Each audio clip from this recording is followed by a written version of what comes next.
Livro do Apocalipse é um livro que muita gente teme. Teme porque as pessoas temem Apocalipse. De uma certa forma tem razão.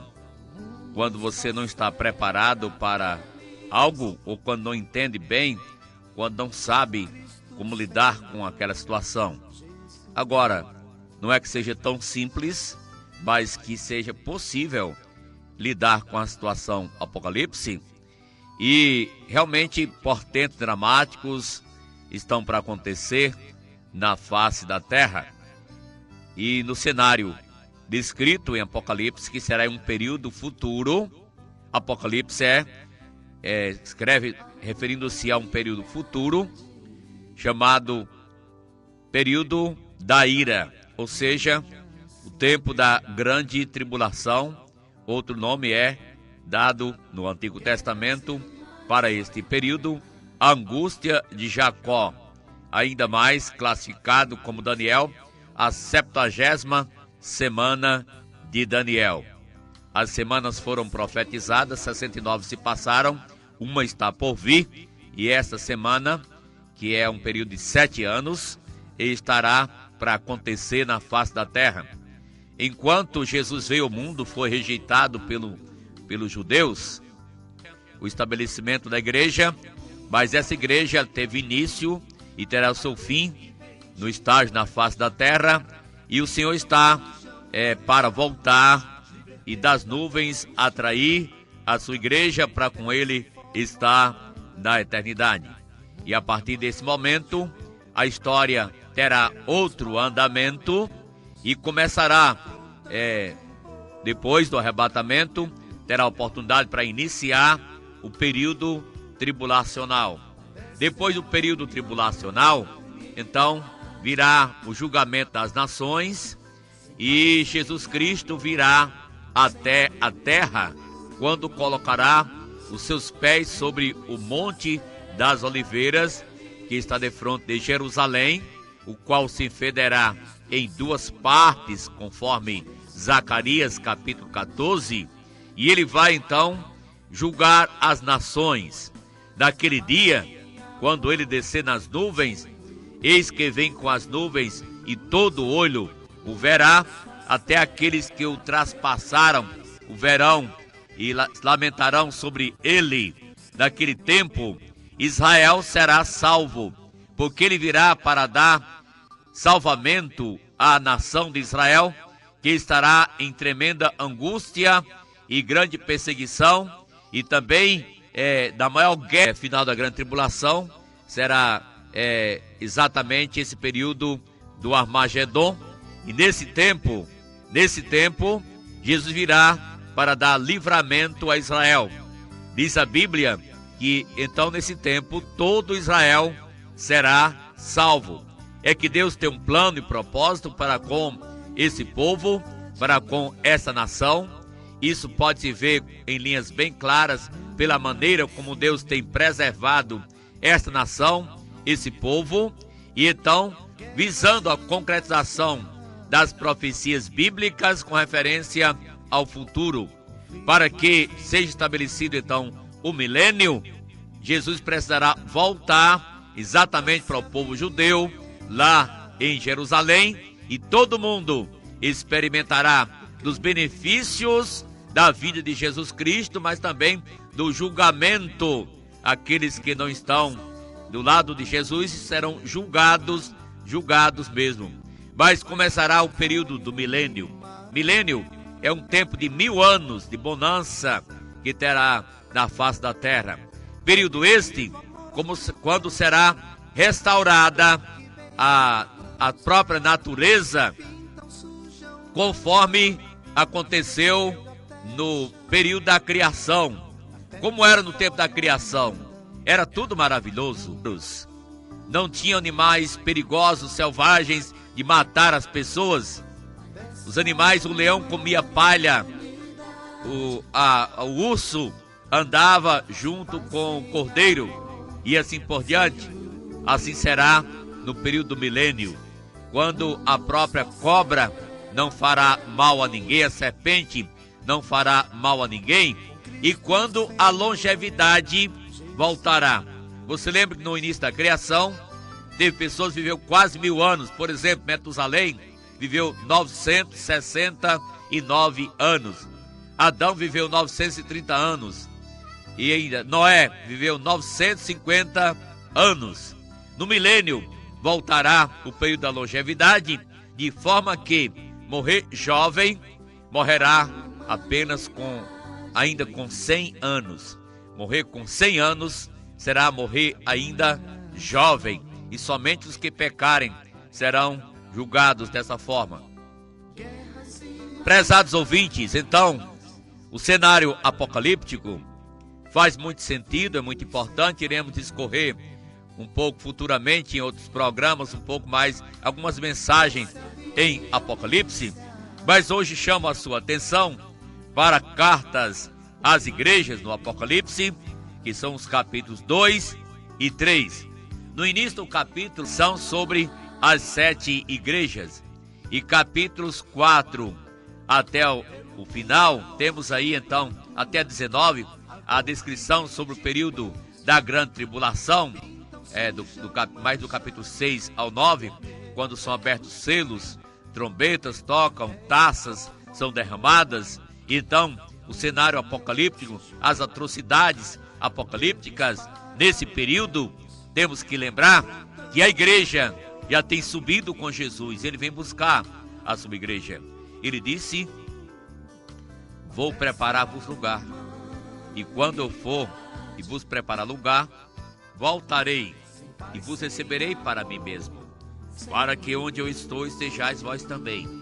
Palavras e promessas do Senhor Jesus em João capítulo 14 para os discípulos em uma sala lá em Jerusalém, quando a noite antecedia a sua morte, ele deu-lhes essas promessas.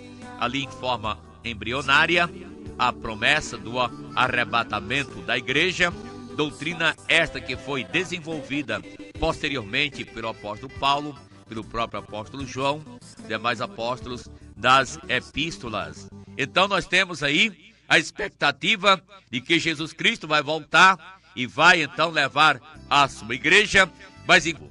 E as cartas se dão no seguinte tom: em início de cada carta é descrito ao anjo da igreja, no caso Éfeso, Esmirna, Pérgamo, Tiatira, Sardes, Filadélfia, Laodiceia.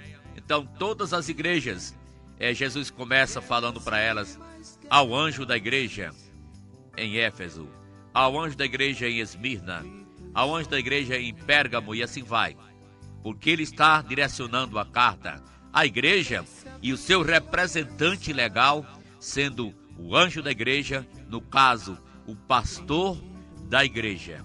A pessoa que fala nestas cartas é o próprio Jesus, o qual se revela de uma forma diferente para cada uma destas igrejas. Veja, para Éfeso, estas coisas diz aquele que conserva na mão direita as 7 estrelas e anda no meio dos 7 candeeiros de ouro. Olha, gente, Jesus é que conserva na mão as 7 igrejas e as 7 estrelas, e anda no meio dos 7 candeeiros de ouro. A igreja para o Senhor é algo glorioso, é um candeeiro de ouro.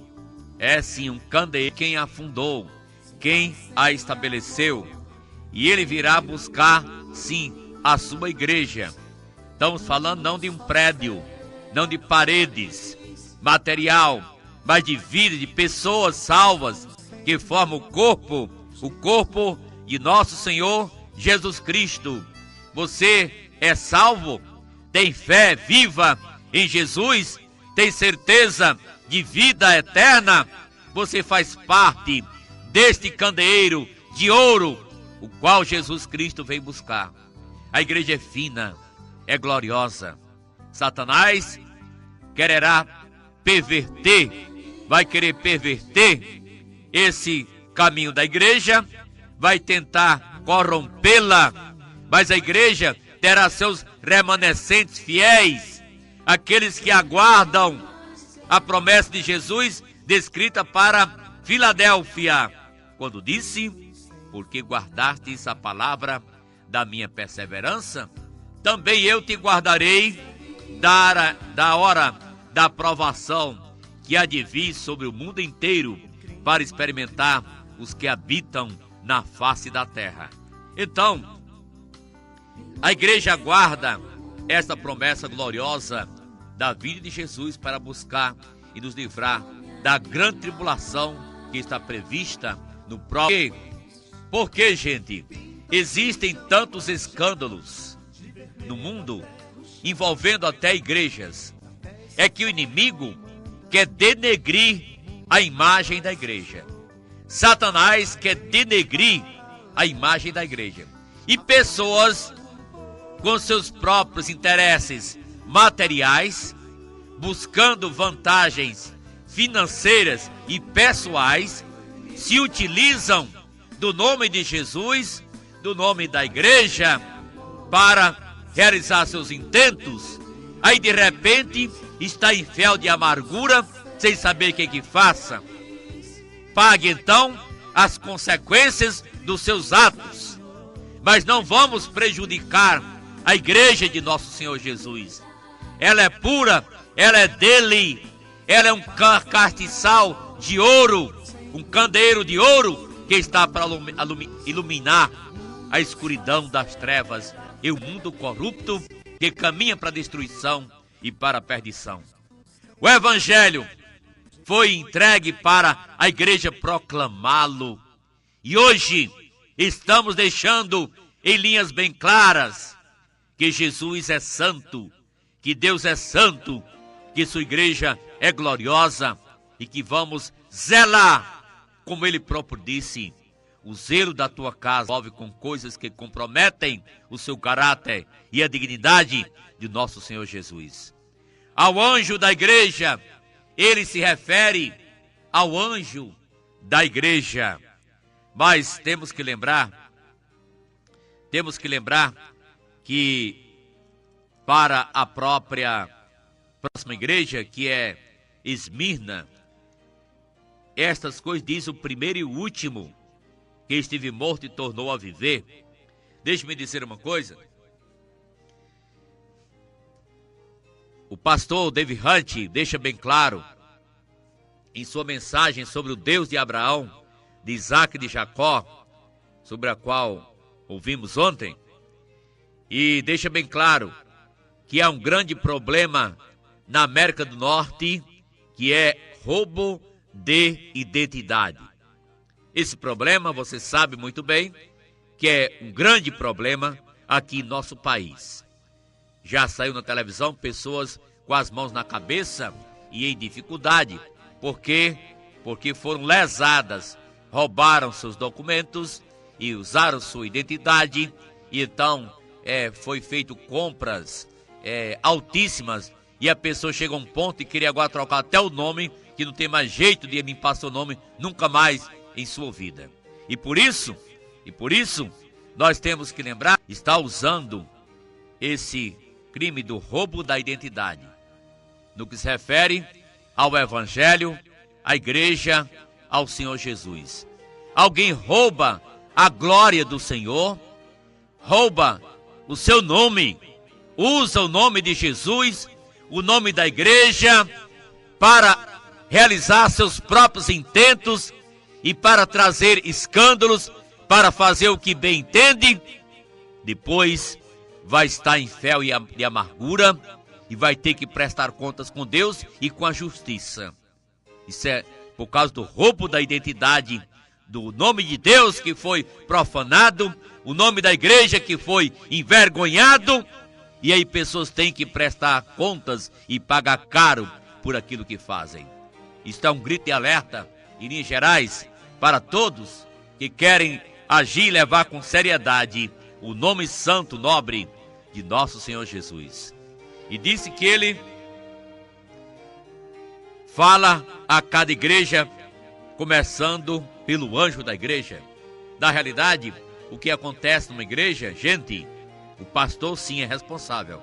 Responsável. O pastor é responsável, os membros são, mas o pastor também é responsável. Deixa eu dizer uma coisa aqui. No sistema novo testamentário de igreja, a igreja é autônoma, é através da palavra. E o pastor tem que tomar as decisões corretas diante de Deus e para o bem, o andamento do evangelho, para dignificar o nome de Jesus. E eu quero dizer, segundo a Bíblia, se o pastor está saindo da palavra de Deus, a igreja tem que chamar a atenção e botá-lo para fora. Eu estou aqui dizendo uma palavra com base na Escritura, sem nenhum constrangimento, porque eu sou pastor de uma igreja local, uma igreja autônoma, uma igreja independente, ela tem o direito de fazer isso. E você, pastor, que está me ouvindo, você, membro de igreja, são responsáveis diante de Deus pelo que acontece na igreja.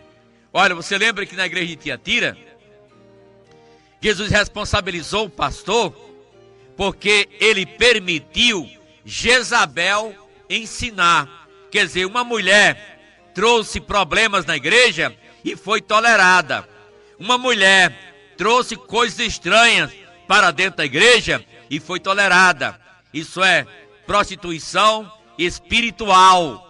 Quando há coisas que não dignificam a Deus e são trazidas para dentro da igreja, e a igreja vai se envolvendo, seja homem ou mulher que assim o faça, é o seu próprio pastor, se for preciso. Então, lembre que a coisa é séria, porque está se tratando de algo mais nobre, que pertence a Deus, que pertence ao nosso Senhor Jesus. No próximo domingo, você vai ter a oportunidade de nos acompanhar, ainda aqui discorrendo dentro do Apocalipse, algumas mensagens em Apocalipse, mas eu gostaria que você pensasse nesse momento. Você já é membro de uma igreja? Você é parte de uma igreja? Ou você não considera sério essa questão da igreja de Jesus Cristo? Para você, você desconsidera aquilo que Jesus tanto considerou, ao ponto de dar a sua própria vida para salvar, e ele estabeleceu as igrejas locais. Você é membro de uma igreja? O que você faz na sua igreja? Segue a doutrina bíblica na igreja? Você já é salvo? Para ser parte da igreja, tem que nascer de novo. E se alguém não nascer de novo, não pode ver, nem sequer entrar no reino de Deus. Pense, e hoje olhe para Jesus, que lhe salva, que dá vida